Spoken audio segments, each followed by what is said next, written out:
Bom, falando especificamente sobre o filme do Thunderbolts, vamos lá. Eu assisti o filme do Thunderbolts, tá? Eu vi o filme do Thunderbolts no mês passado, no caso, maio. A gente começou junho agora. Eu assisti o filme dos Thunderbolts e, baseado em tudo que eu assisti, e sobre cenas pós-créditos e sobre o que vem por aí no universo, vamos lá falar sobre o que eu gostei desse filme, o que eu achei interessante, o que eu achei legal, né? Coisas novas que foram introduzidas. E no finalzinho, depois de tudo, depois de falar sobre realmente experiência com o filme, eu vou falar um pouquinho sobre preocupação, tá? E um pouquinho sobre o que eu tô esperando para o gancho que esse filme vai fazer diretamente com o próximo assunto nosso que vem logo depois, que é Quarteto Fantástico. Bom, vamos lá, especificamente sobre Thunderbolts, tá? Para iniciar a conversa, eu digo, né, eu sempre disse isso, eu vou continuar dizendo que eu gostei do filme, tá? Thunderbolts é sim um bom filme, é um filme legal. Na verdade, ele é uma retomada, né? A Marvel, ela vinha de produções bastante questionáveis, algumas produções que eu considero ruins, algumas produções que eu considero exageradamente criticadas, né? Algumas coisas que a Marvel fez que eu acho que a galera pegou pesado de forma desnecessária, porque é igual eu falo, né? A gente sempre tem uma régua. E a régua do fã da Marvel, depois de um tempo, né? Ela se tornou Guerra Infinita e Ultimato. E aí depois veio Homem-Aranha, né, No Way Home e tudo mais. Então a régua da galera era uma régua completamente irreal, entendeu? Principalmente levando pelo lado de que a Marvel já tinha avisado que ela iria focar, ou não focar, mas ela iria trabalhar bastante a questão do seu streaming, né, do Disney Plus. Com isso, teríamos muitas séries, né? E série, pessoal, todo mundo que minimamente raciocina sabe que série tem um orçamento menor do que filme, né? Principalmente quando você tá falando de um blockbuster da magnitude de um filme igual No Way Home, de um filme, né? Enfim, Ultimato e Guerra Infinita eu nem entro nesse mérito, porque são filmes que ultrapassam a casa de 350 milhões de dólares de orçamento. É uma insanidade pensar numa coisa dessa. Mas pensa, por exemplo, num No Way Home, ou sei lá, num Soldado Invernal, num filme grande, tá ligado? Num filme desses blockbusters aí que são gastos na casa de 150, 200 milhões de dólares para serem produzidos. Cara, é de se imaginar que quando você pensa em série, você vai diminuir o orçamento. Logo, a régua da galera tava alta demais. E aí os filmes que vieram, as produções que vieram logo depois de Ultimato, elas foram muito criticadas. Sim, boa parte delas por conta da sua qualidade, mas na minha opinião, a maioria delas por conta de expectativa que tava fora do prumo, entendeu? A galera tava esperando uma coisa e veio outra. E eu acho que isso é culpa, sim, da Marvel também, mas também é culpa das pessoas. Eu acho que a Marvel, as pessoas não tinham muito o que fazer, porque não tem como você controlar o público, as pessoas são as pessoas e o público é o público, e elas, na maioria das vezes, elas vão odiar as coisas e vão jogar hate na internet. Esse é o tipo de gente que existe no mundo hoje em dia. Então é de se esperar, principalmente de fã que é... Cara, fã de qualquer coisa que exista no mundo, ele já é um público muito complicado, tá? Fã é um negócio complicado. Fã que eu tô falando, gente, é aquela pessoa que vê tudo, que consome tudo, que lê tudo, que joga tudo. Então, esse tipo de público é um público muito complicado de você agradar de cara, já de parte desse pressuposto. E aí você vai ainda para um público que tá com a expectativa completamente desalinhada, completamente fora do lugar, aí cara, é receita pra merda. É isso. Então, o que a Marvel deveria ter feito, na minha opinião? A Marvel deveria ter feito ações de marketing, ações de web, né? Ações no geral, para colocar as pessoas na expectativa correta, tá? Não é fazer vídeo falando que as próximas produções serão ruins. Cuidado! As próximas produções terão um orçamento pequeno. Não é isso. Você pode dizer isso de outra forma, entendeu? Você pode dizer para as pessoas, galera, o arco ali, né? O arco da Guerra do Infinito, ela terminou no ápice, um dos filmes mais caros da história de Hollywood. Então, algo naquele nível de produção ainda vai demorar a vir novamente. É quando vier um próximo filme dos Vingadores, daqui a, sei lá, 5, 6, 7, 8 filmes. Por enquanto, nós vamos focar em séries, vamos focar em filmes que vão iniciar uma nova saga, que agora é a saga do multiverso. Então, os primeiros filmes, eles vão ter orçamentos menores, né? Eles vão ser um pouco mais contidos. Eles serão bons filmes, mas terão, né, menos orçamento e menos elenco e menos participação, entendeu? Eu vou dar 2 exemplos para vocês que, na minha opinião, são completamente... que para mim é completamente a expectativa do público fora do seu lugar, beleza? O que a gente teve logo depois de Ultimato, óbvio que teve outras coisas, mas o que a gente teve depois de Ultimato que para mim não foi tão ruim assim, mas o público, por ter a mente, né, louca e focada em coisas que, porra, tudo é grandioso, tudo é Vingadores, tudo é tiro, bomba, é 200 pessoas lutando na tela. Quais são as 2 produções para mim que sofreram um exagero desnecessário, né? Primeiro, Shang-Chi, que pra mim não é um filme tão ruim quanto falam que é. Pra mim é um filme ok. Na verdade, Shang-Chi pra mim é melhor do que muitos filmes da primeira, segunda e terceira fase da Marvel, tá? Lá no início do início da saga do infinito, né? Quando a gente teve as apresentações ali, as introduções dos filmes do Capitão América, do Homem de Ferro, do Thor, ali naquela primeira leva ali, né, onde teve aqueles primeiros filmes, tirando alguns ali, salvo exceções, Shang-Chi pra mim é melhor do que vários filmes ali, vários, tá? Enfim, basta só isso assim que eu gostaria de dizer. E o segundo filme é Eternos. Eu acho que Eternos também é um filme que sofreu com uma expectativa que estava fora do ponto certo, né? Quando a galera falou em Eternos, o que o público imaginou? Porra, o público imaginou que viria Vingadores 2.0, né? Os Eternos iam chegar igual deuses e jogando poder, destruindo todo mundo e tudo mais. E aí ia ter Celestial, gigante, andando na Terra e papapá, aquela coisa toda. E acabou que não foi isso, né? Eternos é um filme muito mais existencialista do que tudo, né? Ele é um filme muito mais sobre identidade, sobre os personagens buscando saber quem eles são nesse mundo, onde eles são completamente aliens, né? Entre aspas. Onde eles são completamente aliens, completamente alienígenas, né? São deuses. E é um filme existencialista. É um filme sobre isso, né? E também é um filme muito bom, na minha opinião. É um filme que explora muito bem essa questão da identidade, personagens buscando saber quem eles são. Inclusive, tem ali uma reviravolta de um personagem que, no final das contas, acaba meio que virando um vilão da parada toda. E era inesperado. Que eu achei bom, eu achei bem construído. Mas aqui, o que a galera esperava? A galera esperava Celestial, pô. É isso, a galera esperava Celestial, entendeu? Quando não apareceu Celestial, quando não veio ninguém, né? Pô, nossa, Celestial. O Thanos era o parâmetro. Agora, pra passar do Thanos, tem que ser Galactus, Celestial e tal. E, cara, às vezes não, entendeu? Às vezes você precisa começar a contar uma nova história. E as pessoas precisam ter só paciência. É só isso, entendeu? A sorte da Marvel e do fã da Marvel é que já existia uma espinha dorsal, já existia uma estrutura e já existe uma fé, né, em tudo aquilo ali. Porque a chance de ter acontecido com a Marvel algo muito parecido com o que aconteceu com a DC do Zack Snyder era muito grande.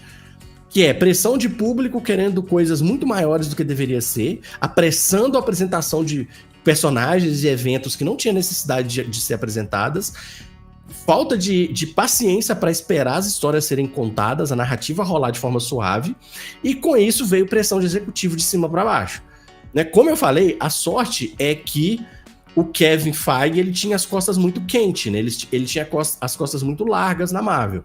Então, com isso, ele conseguiu barrar muita coisa e falar, não, beleza, nós vamos corrigir o curso aqui, mas nós não vamos fazer nada que vocês querem, não. Espera um pouco agora aí, que eu vou contar um pouco a história que eu quero e daqui a pouco a gente volta com Vingadores de novo. Eu acho que muita coisa foi acelerada, tá? Vingadores Doomsday, por exemplo, pra mim é um filme que está totalmente fora do seu tempo, fora do timing. Ele não deveria ser um filme para ser lançado no ano que vem. Eu acho que agora ele foi adiado para 27, não, ele foi adiado para final do ano que vem. Ele não é um filme para agora, tá? Não é mesmo. Você deveria ter um filme dos Vingadores no meio entre Doomsday e o próximo, o filme entre o que temos agora e os Vingadores e Doomsday. Deveria ter um Vingadores no meio, tá? Um Vingadores menor, um Vingadores para contar o início da história do Destino, né, do Doutor Destino. As coisas foram aceleradas e esse é um dos medos que eu tenho, que eu vou falar lá na frente.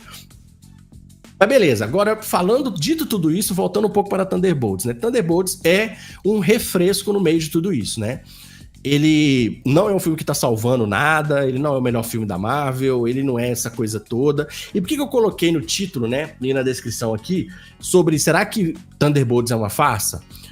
Obviamente que isso é um tempero, né, pro vídeo, mas respondendo de forma objetiva, não, eu não acho que Thunderbolts é uma farsa. Ele não é um filme ruim, porque o título pode dar a entender isso, mas pra mim ele é um filme exagerado, tá? Exagerado na sua recepção. Por que eu tô falando isso? Porque as pessoas estavam tão carentes de coisa boa da Marvel que o Thunderbolts serviu para as pessoas começarem a falar tanto desse filme e a exaltarem tanto esse filme que algumas coisas podem sair um pouco de controle, tá? Eu acho que precisa ter um pouco de calma. Thunderbolts é sim um filme bom, mas é um filme bom e só, tá? Ele é filme nível os melhores filmes da primeira, segunda e terceira fase da Marvel. Eles não são nada demais, eles não são espetaculares, por exemplo, como o Capitão América Soldado Invernal, que pra mim é um dos melhores filmes do MCU, até hoje, pegando todos, o Soldado Invernal dos melhores. Thunderbolts não chega perto daquilo ali, mas é sim um bom filme. Ele é melhor do que a maioria dos filmes da primeira, segunda e terceira fase, mas é preciso ter um pouco de pé no chão e ter um pouco de calma, porque esse filme aqui não é essa coisa toda que muita gente falou que ele é. Teve muito filme exagerado, muito vídeo de análise e até análise um pouco de muito fã, sabe? Passou um pouco do limite a análise, caiu um pouco para a questão de ser muito fã da parada e exageraram um pouco. Mas, enfim, ele tá ali bem no meio, tá? Ele é um filme muito legal, é um filme muito bom. Ele tem cenas de ação bem interessantes, é um filme bem legal nesse aspecto. Mas, pra mim, a principal característica do filme do Thunderbolts não é a parte heróica dele. Vamos lá, vou explicar o que eu quero dizer sobre isso. Gente, na minha idade, né? Ao longo da minha idade, depois de ler várias HQs de heróis, e eu já li muito Marvel, eu já li muito DC, eu conheço muito sobre esses personagens. Se tem uma coisa que hoje me chama atenção num filme, até sobre herói, é quando esse filme tem camadas, esse filme tem profundidade, sabe? Eu gosto de um filmão pipocão, eu gosto de um filmão porradão, e um filmão poder e tudo mais, eu curto isso, não vou mentir, eu gosto quando o filme tem poderes e quando o personagem, descobre os seus poderes, tem aquele arco clássico do herói e tudo mais, acho super legal. Mas eu gosto quando esse tipo de filme, ele insere, né, quando a produção insere dentro desse tipo de filme alguma linha narrativa que traga algum tipo de camada para esse filme, algum tipo de profundidade para esses personagens. Então, eu vi isso em Thunderbolts. Por isso que eu, particularmente, gostei de Thunderbolts, não contando com a parte heróica do filme. Porque se eu contasse apenas com a parte heróica do filme, apenas como um filme de herói, um filme de luta, de grupo contra um vilão super poderoso. Esse tipo de filme, sabe, que a gente já tá tão acostumado a ver, eu diria que ele é pior do que estão falando por aí, tá? Porque apenas como filme de herói, eu acho o Thunderbolts um filme mediano, no máximo. Mas pra mim, o que faz esse filme ficar bem melhor do que ele realmente seria é a camada de profundidade dramática que ele tem com relação ao passado de personagens. E o que isso é? Trauma. Esse filme, ele fala sobre trauma.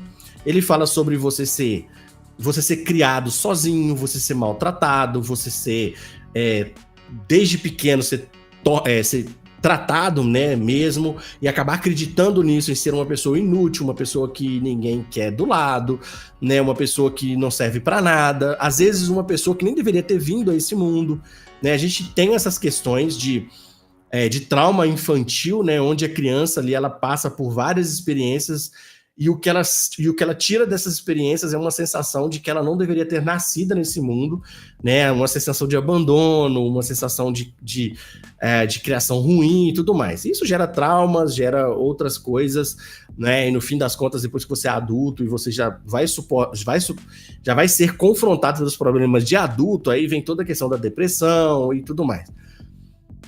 E aí a gente tem aqui essa imagem que está aparecendo para vocês, que é a imagem do Sentinela, né? Que é interpretado pelo ator Lewis Pullman, que é um bom ator, tá? Já participou de alguns filmes legais, é um bom ator. E aqui no filme ele tá bem, tá? Ele tá bem como Sentinela, ele não tá ruim.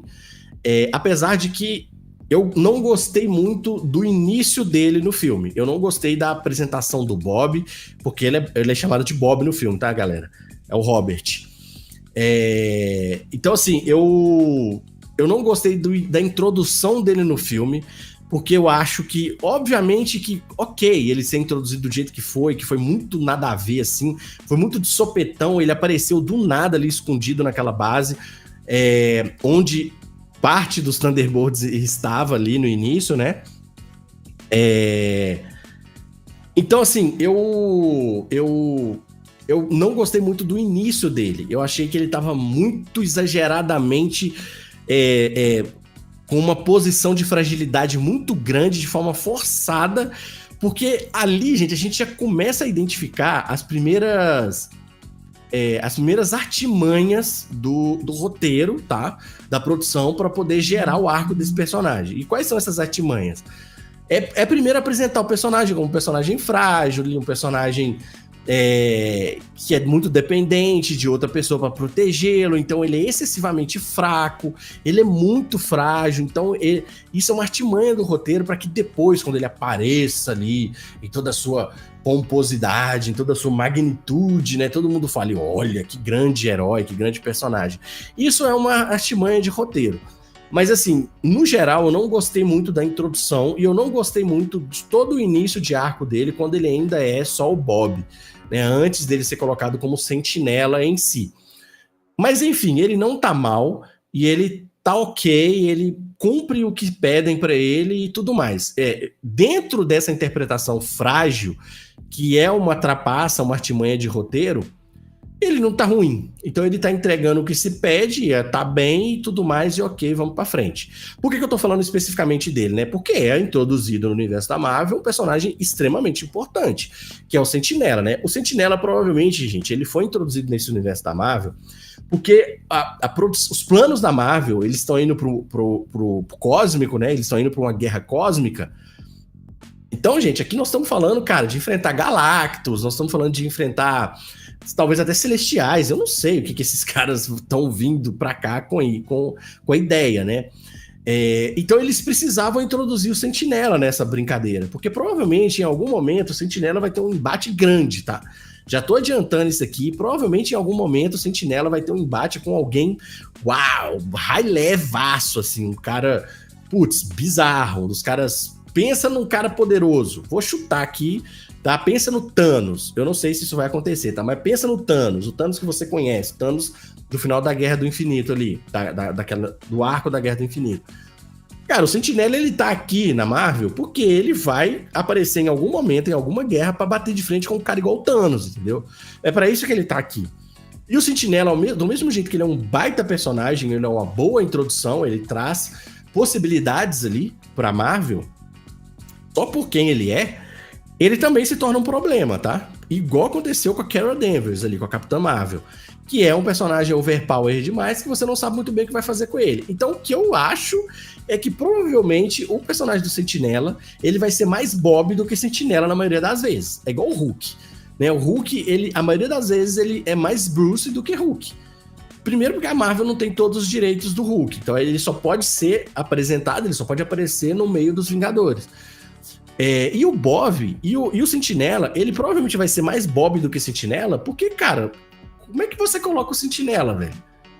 Entende? Você coloca o Sentinela pra lutar contra quem? Entendeu? O Sentinela é muito overpower, então ele se torna um problema nessa questão. E ele poderia ser um personagem que poderia ser recorrente se a Marvel tivesse diminuído um pouco os poderes dele.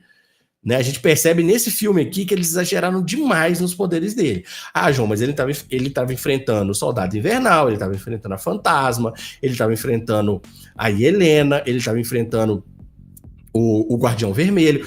Tudo bem, ele estava enfrentando esses personagens que realmente não são assim, porra, os personagens muito poderosos, né? Então ali pareceu que a diferença de poder era grande demais.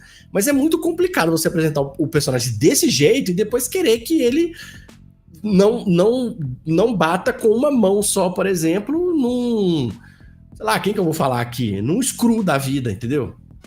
Como é que faz? Não dá. Então eu acho que a Marvel tinha que ter pensado um pouco mais na cena de apresentação do Sentinela, para ele não parecer tão overpower como agora ele é. Ele já é um personagem absurdo, entendeu? Quando ele aparecer, quem que vai ter que parar ele no braço vai ser a Capitã Marvel. Vai colocar quê? O Capitão América para lutar com ele? tem a menor chance, entendeu? Então, assim, do mesmo jeito que se introduziu um grande personagem, se introduziu um grande problema. Eu quero ver o que a Marvel vai fazer daqui pra frente. Bom, passando pra frente, ainda dentro de Thunderbolts, eu gostaria de falar um pouco agora sobre a equipe, né? Eu vou tentar ser mais rápido, pessoal, porque eu tendo a falar muito e eu preciso me controlar para que esses vídeos tenham tamanhos bacana, beleza? Bom, ainda falando sobre Thunderbolts, eu vou falar sobre a equipe em si. Aqui para mim vai um ponto super positivo do filme, que é a equipe dos Thunderbolts. Para mim, a química entre esses personagens em um curtíssimo espaço de tempo, onde veio apresentação, um pequeno desenvolvimento deles juntos ali, até a parte onde eles se enxergam como filme, como grupo, a parte como eles se identificam como grupo, cara, uma construção beirando ao impecável, assim. E isso se deve muito ao fato da atuação dos atores, tá? A entrega dos atores, a atuação dos atores, porque a própria introdução e apresentação em si, ela não tem nada demais. Ela é basicamente um acaso que acontece e os personagens... na verdade, no início, não. No início, quando eles se encontram, é realmente um plano para matá-los, né? Vamos dizer assim. E a partir desse momento, onde eles se encontram ali, né, naquele plano que foi elaborado para que eles fossem mortos, para que eles se matassem, na verdade, é a partir dali que parte o desenvolvimento desses personagens como grupo. Mas o que vem logo depois, tudo que vem depois, é extremamente ao acaso. E algumas coisas é até um pouco forçada, mas acontece, tudo bem, porque os atores, eles entregam muito, tá? Os atores entregam muito, e aqui todos eles estão muito bem. Tá? O Soldado Invernal tá muito bem. Eu vou ficar olhando de vez em quando aqui, pessoal, pro lado, porque nem sempre eu guardo assim o nome realmente de todo mundo, então eu vou só jogando pro lado aqui para eu relembrar. Por exemplo, o Sebastian Stan tá muito bem, novamente, como Soldado Invernal. O Wyatt Russell tá muito bem, como o agente americano ali, né? Como o Capitão América fake. A Ghost tá bem também, né? A atriz que interpreta ela tá muito bem. E a personagem da Ghost, ela tem uma presença muito legal nesse filme. Ela tá bem ali, utilizando bem os seus poderes, né? Toda a forma que ela usa os seus poderes para passar pelas pessoas e bater pelas costas, passar por paredes, né? Ultrapassar barreiras e tudo mais. É super legal a forma como ela foi desenvolvida aqui. O David Harbour tá muito bem como agente... Guardião Vermelho, né? O Alexei. Tá muito bem mesmo. Mas quem que eu gostaria aqui de exaltar? Bom, basicamente os Thunderbolts são essas pessoas, mas eu deixei pro final para poder falar quem para mim realmente rouba a cena desse filme e quem carrega literalmente esse filme nas costas em termos de atuação é a Florence Pugh. A Florence Pugh, ela é um machado da Marvel, assim. Logicamente que existe pesquisa para escalação de personagem e tudo mais, e eles viram todo o potencial dessa atriz e tudo que ela estava fazendo, né, principalmente nos filmes alternativos que ela vinha fazendo nos últimos anos, né, com a A24 ali, Midsommar e outros filmes também muito bons. E aí houve uma oferta e ela aceitou, provavelmente porque o cachê é muito bom, mas assim, o que eu gostaria de dizer sobre a Florence Pugh é, guardadas as devidas proporções, porque uma história toda já foi contada, mas agora pensando no início de 2008 da Marvel para agora, o recomeço da Marvel, a Florence Pugh, para mim, ela está em nível de escalação, assim como o Tony Stark estava para o Robert Downey Jr. lá atrás. Eu não tô falando que a Viúva Negra vai ser a personagem mais importante daqui para frente da Marvel, mas eu estou falando de capacidade de atuação de ator. Se a Marvel precisa colocar algum filme nas costas de algum ator para que ele carregue esse filme dando verdade, profundidade, entrega, atuação e tudo mais que você imaginar com relação ao trabalho de um ator, a Marvel precisa apostar na Florence Pugh. A Florence Pugh é brilhante, ela é uma atriz incrível, ela faz qualquer coisa. Velho, é inacreditável essa mulher.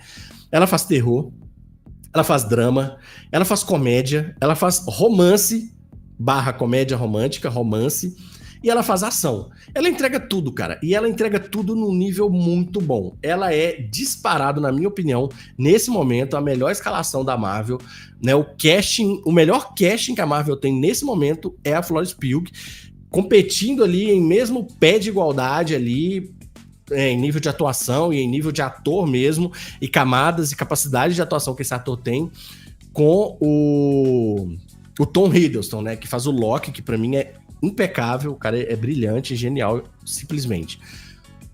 Então, por que eu gosto? Por que eu tô falando da equipe, né? A equipe dos Thunderbolts é uma das melhores coisas que tem nesse filme, porque eles realmente funcionam como time, né?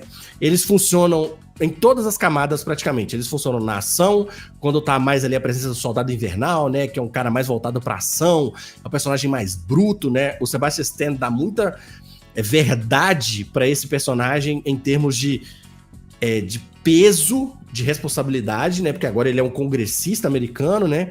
E ele tem ali uma relação meio conturbada nesse momento com o Sam, que é o atual Capitão América, e isso é um pouco explorado no filme, mas de forma muito superficial. Inclusive, eu gostaria de ver mais sobre isso nas próximas produções. Porque são bons atores, né? Mas o Sebastian Stan é outro nível de ator, inclusive foi até indicado a Oscar recentemente. O David Harbour, que faz o Alexei Shostakov, né, que é o Guardião Vermelho, ele é sempre muito bom, né? Ele, na maioria das vezes, ele é um alívio cômico, que fica na linha, né? Ele fica no limiar entre a comédia, entre o alívio cômico, a comédia e entre o drama, né? Porque por trás de toda essa tentativa de fazer piada e de leveza dele, ele esconde uma dor muito profunda, né? Por ter perdido toda a sua família. A gente viu isso lá no filme da Viúva Negra, né? Ele perde sua mulher, ele perde a sua filha mais velha, né? Que é a Natasha, né, que é a viúva do original dos Vingadores, e ele quase perde a Helena, né? Então ele é um cara que é muito solitário, ele é um cara que vive ali muito na base da depressão e tudo mais, e ele esconde tudo isso na comédia. Então a gente percebe que nos momentos em que isso é tirado dele, ele estoura, né? Ou ele estoura ou ele derrete, né? Igual aquela cena que ele tem com a Florence Pugh, né, com a Helena, que os dois conversam ali, e ela fala pra ele que eu não tô nada bem, e ela começa a chorar numa cena impecável de atuação. Isso é atuação, gente. Isso é atuação, tá? É a Marvel buscando qualidade de ator e atuação nos seus filmes.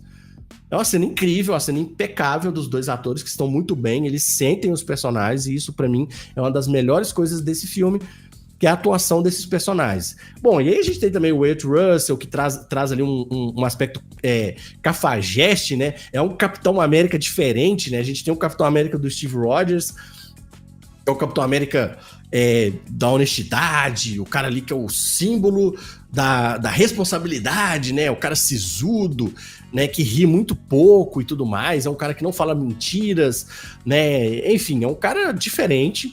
E a gente tem aqui o... Como é que é o nome dele? O agente americano, né? Eu esqueci qual é o nome dele, mas enfim. Ele ali ele traz um Capitão América, que eles chamam aqui de Capitão América do Paraguai, né? Um Capitão América falso. Ali meio cafajeste, né? Um cara meio... ele é mercenário, na real, né? Então ele mata as pessoas, ele tem uma arma de fogo, né? Ele tá ali pra poder, cumprir a missão dele. Então ele negocia coisas e, tipo, se for pra negociar até caráter, ele negocia também e tudo mais. Ele virou também uma arma, né? Na mão da Valentina, né? Todos eles, na verdade a Helena, o agente americano, né? A fantasma e a treinadora, que infelizmente morre na primeira cena do filme, que é um pecado, porque eu gostaria de ter visto mais dela.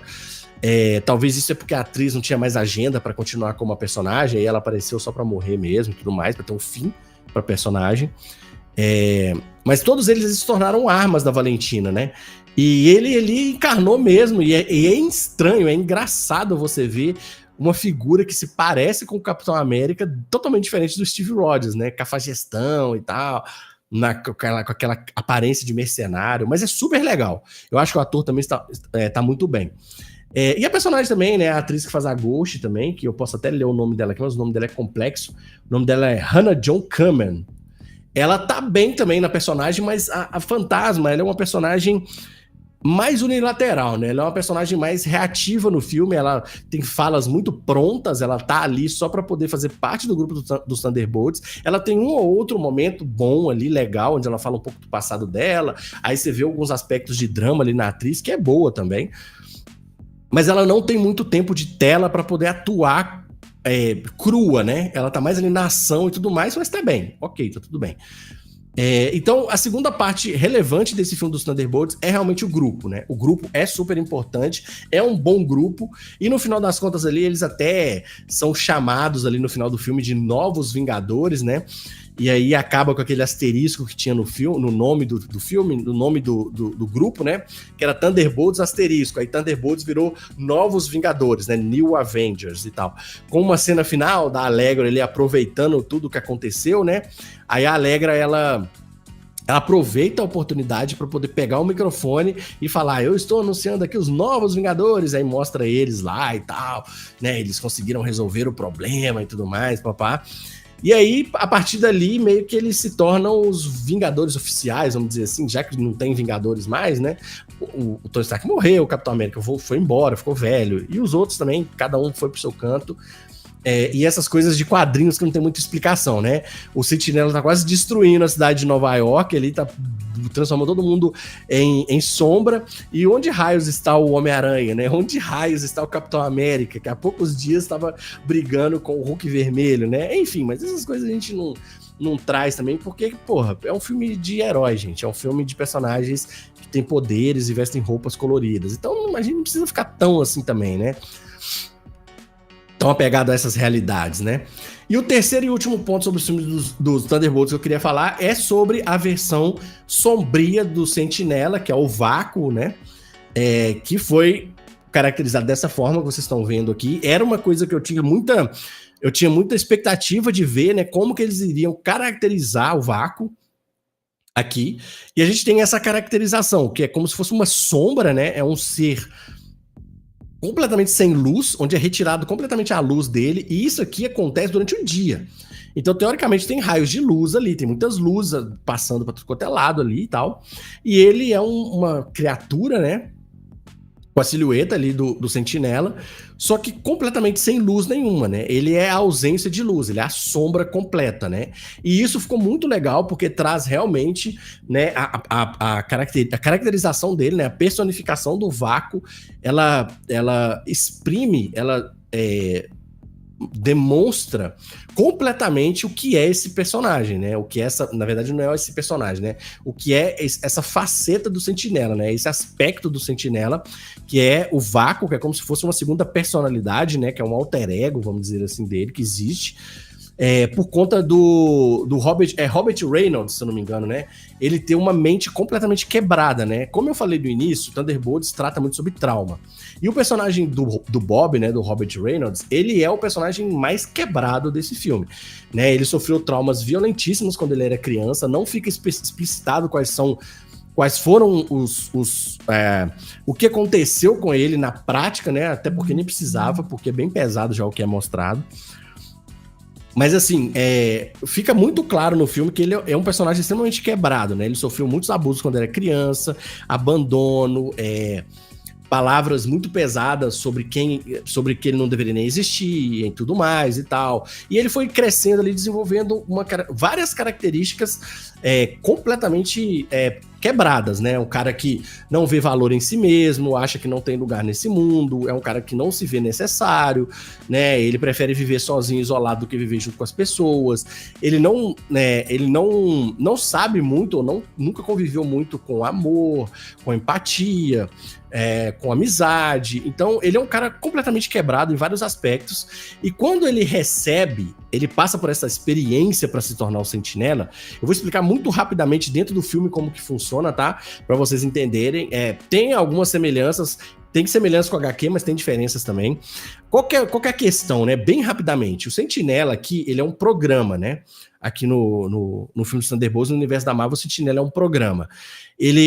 Várias pessoas foram selecionadas durante vários anos aí no mundo, provavelmente enquanto tava rolando vários eventos de outros filmes da Marvel, outras fases da Marvel, eles estavam fazendo programas com outras pessoas, também sobre um soro do super soldado, entre aspas, mas aqui um soro do super soldado super tunado, tá ligado? Um soro assim que, tipo, pegava o cara e transformava ele numa máquina 10, 20, 30 mil vezes mais poderosa do que o Steve Rogers, né? Que vamos dizer assim, é o primeiro teste, né? É o Vingador, é o soldado que foi utilizado nele, né? Que foi administrado nele o soro do super soldado e... Tá sem som? Não é possível, peraí. Fala, Rod Garcia, beleza, cara? Seja bem-vindo aí, obrigado pela presença, tá? Deixa eu só ver se tá sem som mesmo a live aqui, cara. Ah, tá, você tá sem som, né? Tá bom, beleza. Valeu, cara. Abraço. Ele é como se fosse um... Ele é uma versão do super soldado, só que utilizando nele um soro diferente, né? Eles pegaram um soro lá que reúne coisas... componentes e características diferentes do soro que foi administrado no Steve Rogers, mas com finalidades parecidas, né? Eles queriam desenvolver um super soldado, só que dessa vez eles queriam desenvolver um super soldado e além do que o Steve Rogers é. E aí eles utilizaram em várias pessoas, né? Em várias cobaias, e muitas pessoas foram mortas, e enfim, é aquela coisa que a gente já sabe, aquela tragédia toda, né, das pessoas que passam pela experiência do super soldado e tal. E por algum motivo, o Robert Reynolds, ele assimilou esse soro, ele passou pela experiência e ele conseguiu ali sobreviver àquela experiência, ele absorveu aquela experiência. Não é falado de forma verbal, abertamente, assim, no filme, mas fica subentendido, a gente consegue entender que ele só conseguiu sobreviver a essa experiência desse soro por conta de ter essa outra, vamos dizer, entre aspas, personalidade dentro dele, que é o vácuo. Por conta disso, ele conseguiu sobreviver, porque vamos dizer que é como se, tipo assim, o que mataria ele foi absorvido por esse outro lado negro. Vamos dizer que é isso, tá? Não fica claro no filme se é isso, mas eu tô trazendo aqui algo que eu posso ter trazido como interpretação minha, tá? Talvez foi até por isso que ele conseguiu sobreviver, mas o que se sabe no filme é que várias pessoas não sobreviveram. Tanto que no momento do filme do Thunderbolts, esse programa do Sentinela, ele já havia sido cancelado há algum tempo, tá? Porque eram muitas pessoas que estavam morrendo, ninguém estava conseguindo sobreviver à administração desse soro, e a Allegra, ela, junto com os chefes dela, eles resolveram parar com a experiência, e eles nem sabiam que o Bob tinha sobrevivido, na real. Mas enfim, por que eu coloquei aqui o vácuo, né, o Sentinela, esse ponto específico, como um dos pontos positivos do filme, né? Por causa de tudo que eu falei, né? O vácuo, aqui, esse personagem que tá na tela aí que vocês estão vendo, que é esse personagem completamente sem luz, né? Ele é a escuridão, ele é a representação da escuridão, da alma e da mente de uma pessoa, representa a depressão e os traumas em si. E essa é uma das melhores partes do filme. Isso é uma das coisas mais sensacionais que Thunderbolts traz. Porque o vácuo aqui, ele traz de forma material, personificada, a depressão e os traumas de uma pessoa na forma visível, como um personagem de um filme. Isso pra mim é incrível. É uma das melhores partes do filme, uma das melhores coisas do filme, que é quando o vácuo aparece ali, você tira completamente a humanidade do Robert Reynolds, e ele literalmente não tem pena, ele não tem dó, ele não tem remorso, ele não tem sentimento por nada e por ninguém. A única coisa que ele faz, que ele quer fazer, é acabar com tudo. É aquela coisa que a gente ouve muito das pessoas que têm depressão e de psicólogos quando falam sobre esse assunto, né? Que essas pessoas, na verdade, o que elas querem é colocar um fim na dor. Elas querem colocar um fim em tudo, na existência. Se elas pudessem, elas se fechavam num casulo e ali elas ficavam para que tudo acabasse ao redor delas. E é justamente isso que acontece aqui com Robert Reynolds no filme, né? A parte Bob do Sentinela, ela está presa dentro da mente dele mesmo, num lugar específico, enquanto ele tirou a coleira, né, enquanto a jaula foi aberta e saiu de lá de dentro a besta, que simboliza toda essa necessidade de acabar com tudo para que a dor pare e você fique ali vivendo dentro daquele mundo, né, daquele abrigo para a sua mente, né, para que você não sinta mais dor, para que você não tenha que confrontar o trauma, para que você não tenha que reviver e reviver e reviver várias vezes aquele abuso que você passou. Isso é genial no filme, é incrível, é brilhante. Então, para mim, o vácuo, ele é a melhor coisa que tem no filme, junto com junto com a Helena, né? Junto com a personagem da Florence Pugh, que é a Helena Belova, para mim são as duas melhores coisas do filme.